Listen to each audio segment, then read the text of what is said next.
So Mark, we were going to do these individually. I know we talked about putting these cars separately in there, but when I got to looking at them, I realized this. One of them's an 86 that looks like an 85. One of them's an 85 that looks like an 86. The other one is an 85. That looks like an 85. It looks like an 85.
I just thought it would be kind of neat to talk about these as a group because of that very reason.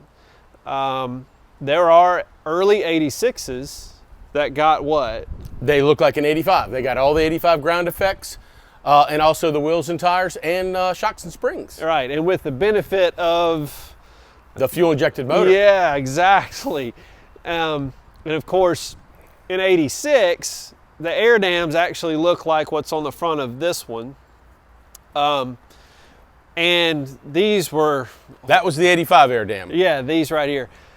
These were also, they are literally an inch and a half lower. Yeah, you can see the difference. Yeah. And that's why there's not many cars left with these on there anymore. And so a lot of them got this one because of the... Well, if you knocked it off and they didn't have that, you ordered that. Yeah. Yeah. Or, you know, if you happen to go back to the dealer, you know, at that time the car would have been a year old. Right. That's likely where it went. The dealer was like, hey, Saleen, we need another air dam. Oh, we don't have the old one. See if the owner wants a new one. Sure, fine, whatever. But then it would make it look like an 86. Yeah. And, you know, people are, oh, it looks like the new car. I'm going to get that air dam. There's the upsell if you're a salesman, right? So I just thought, I mean, I think these are owned by one gentleman, a good friend of yours for a long time. But also, what's neat about these is one of these three has been nut and bolt restored at one point. Correct. Right? Oh yeah. Okay.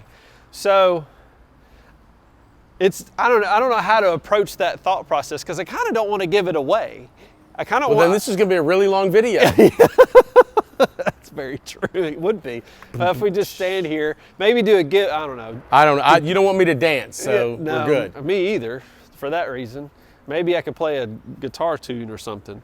The car that was restored out of these three, it was done 20 some odd years ago. Oh yeah. And so at that time, all your NOS pieces were not exorbitantly expensive. Well, you could get them from the Ford dealership. Yeah. Yes. So it was the same part that was on the car when it was new. So other than putting a paint meter on the car and seeing it's base coat, clear coat, and not single stage acrylic enamel, you really can't tell that the car's been restored because it's all NOS parts. Yeah, that, and it's had, you know, 18 to 20 years of age on it to make it look like, you know, a lower mileage car. Because when it's freshly restored, I think that's one thing that you could easily go to a car show. You can tell, you know, it doesn't matter what brand. It could be a 70 Chevelle. You're going to buy, that's fresh. That looks amazing. Almost better, if not better than new on the dealership floor.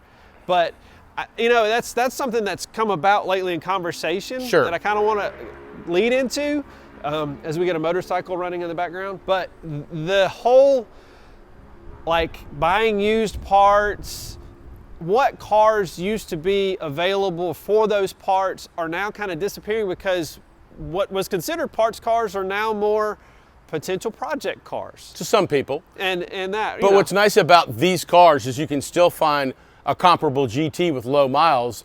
These cars are worth so much money now that you can afford to buy that GT and take the parts off of it that you need. Yeah, I know. I mean, that's true. You know, it's not necessarily the easiest way to do it. you put the other parts back on the GT and you sell it and you recoup most of your money. Yeah. Because most of the knockoff parts today, some of them are really, really good. Don't get me wrong. There's some vendors that make some great stuff.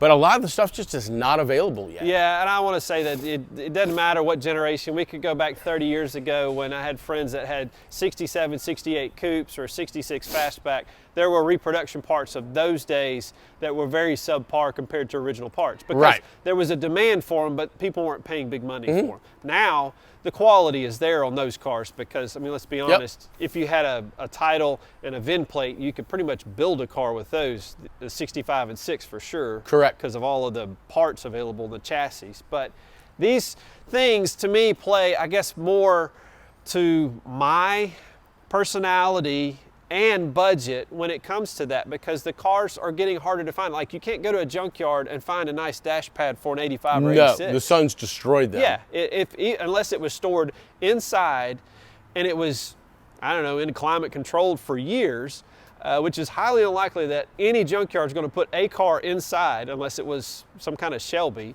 So you're getting really, it's to the point where the reproduction parts have to get better. They have to. Because it's not going to be, and I'll just give it away. This is the one that was fully restored. But was it Stu Akers and who? Ken McDowell. Ken McDowell, that's right. And they did this car back in the day. They literally bought the parts as a jet now goes over, and bought all the parts from Ford. And I mean, it's just, I mean, from wiring harnesses to all the solenoids to everything. That car, someone had taken the motor out years ago and had converted to fuel injection and, you know, constantly updated the car. So the guys put it back to the correct 85 spec. Yeah. It's one of those things that you, I mean, door moldings, those kind of things, that was sought out.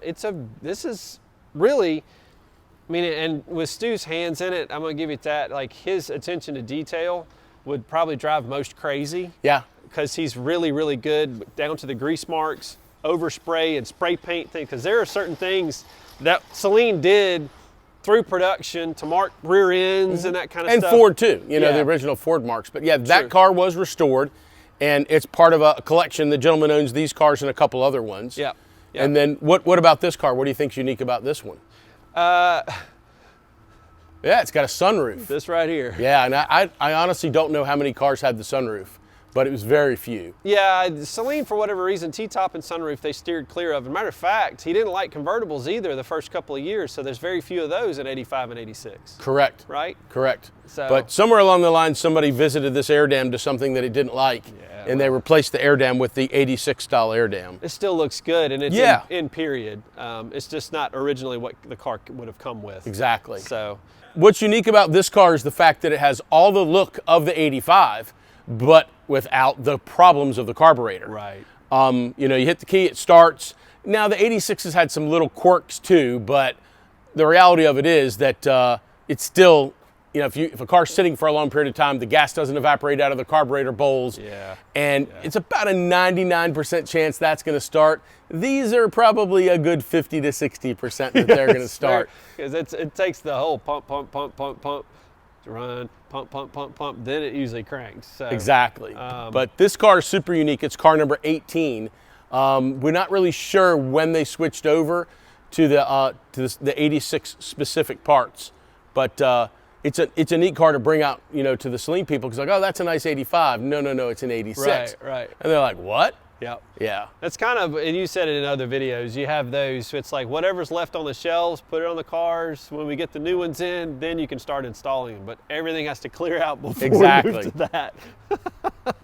So, being a small manufacturer, that's the way things run. You got to push things through, move to the next thing. You can't just keep stuff on the shelves, which everybody knows. If you're in the Saleen community and you're looking for Fox Saleen parts, you're going to pay up for them because there's not much out there. So. No, and it's hard to find cars because there's guys like this guy and like us that will, you know, have multiple cars. Yeah. Oh yeah. So sometimes when you find that right car, don't twiddle your thumbs too much. If you can do it, buy it. Yeah, that's 100% true. And buy the nicest car you can afford, as according to Mark. So, but I think this is true to the statement that I've said that I forgot in the previous video, is inconsistently consistent. Oh, that's the term. Yeah.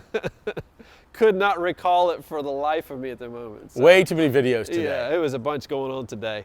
But I really appreciate, well, one, the owner of this.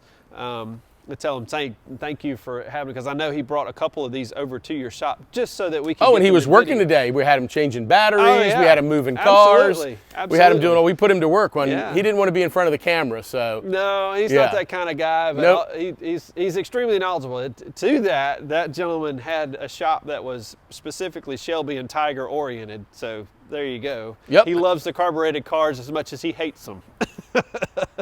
Well, I'm glad we could have him here for you. Yeah, thanks, Mark. Appreciate you.